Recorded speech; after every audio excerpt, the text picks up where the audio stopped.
আপনি দেখছেন বিনি পয়সায় বিনোদন। কৃপান কি মেহেকের বিয়েতে বাধা হয়ে আসবে? কৃপান বেশ কিছু গুন্ডাদের নিয়ে তার গাড়িকে আক্রমণ করে এবং গাড়ি থেকে নামবার পর কৃপান অগ্নিজিৎ মুখার্জিকে বলে, আমি ভুল করে ফেলেছি, আমি অন্যায় করে ফেলেছি, কিন্তু মেহেককে আমি বিয়ে করব, অন্য কেউ নয়। গীতা এসে তার পাশে দাঁড়ায় এবং বলে, তোর মতন সাপকে কি করে শায়েস্তা করতে হয় সেটা গীতা এলএলবি জানে।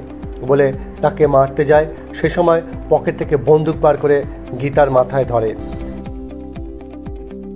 অগ্নিজিৎ মুখার্জি সঙ্গে সঙ্গে পুলিশকে ফোন করতে যায়। গীতা এলএলবি তখন অগ্নিজিৎ মুখার্জিকে বলে, ও বন্দুক তুলেই ধরতে পারে, মারতে পারে না, ওকে আমি খুব ভালোভাবে চিনি।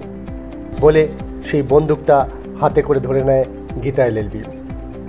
তাহলে এরপর কি কৃপান মেহেকের বিয়ের ভেঙে দেওয়ার চেষ্টা করবে বা মেহেকের বিয়েতে বাধা হয়ে আসবে?